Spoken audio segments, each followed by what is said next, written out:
Yum, yum, yum. Ito na yun, oh. Taran. Oatmeal arroz caldo. Arroz caldong oatmeal. Ayan. Siya. Nilagyan ko na rin siya ng egg. Tan. Hello, good morning mga sangkay. Tayo ay gagawa ng arroz caldo. Pero kakaiba ito mga sangkay. Kaya pakita ko muna yan. May maroon na akong pinakulong broth, chicken broth gravy. Tapos yung laman-laman niya ay yun ang lalagay ko ngayon. Pakita ko yung aking mga materials na gamit. Ito siya. Ayan, meron akong onion, garlic, hinimay na chicken, ginger, and dahon ng sibuyas. Ayan. Gigisa na natin. May pinapainit na akong kawali dito. Gigisa na natin. Lagyan natin ng oil. Olive oil din gamit ko dito. Mainit na yan. So, ilalagay ko na yung garlic. Ayan, diba? Mainit na. Hindi pa masyado pero mainit na. Lagay ko na rin yung onion. And then yung garlic. Para magisang maigi. Saka iba to guys kasi alam to. Ang gagamitin natin dito ay oatmeal.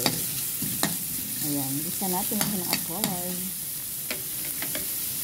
Pwede na rin ilagay ito para masama sa gisa.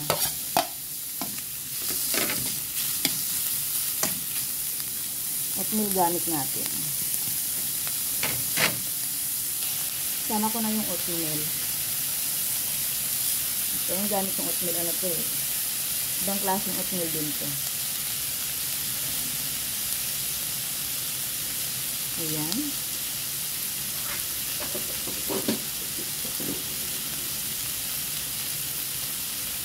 Haluin lang natin.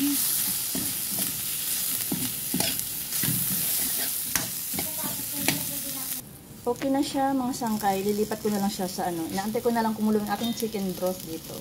So, lilipat ko na siya. Napakulo ko yung chicken broth na pinakulo ko kagabi. So, dito ko siya ililipat. Ngayon.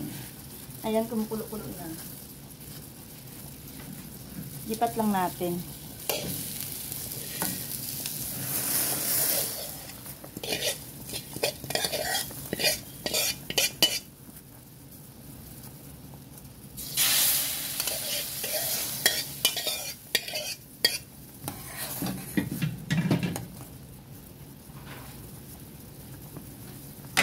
Takpan lang natin.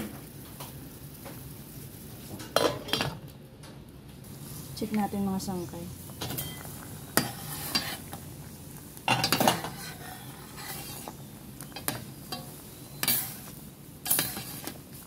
Itong oatmeal na to, matagal tong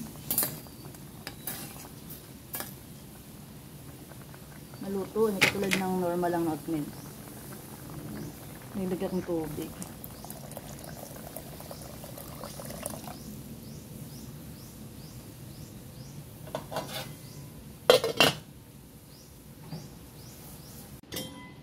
Ayan mga sangkay, done na siya. Lalagyan ko lang siya ng iba yung toppings, iba yung dito ilalagay. Lalagyan ko lang siya ng sibuyas. Mamaya na yung bawang. Pag sinerve na.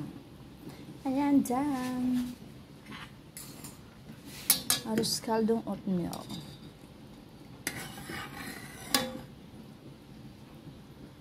Ayan. Thank you for watching. Yum, yum, yum. Ito na yun, oh. Taran. Oatmeal arroz caldo. Arroz caldong oatmeal. Ayan. Siya. Nilagyan ko na rin siya ng egg. Tan.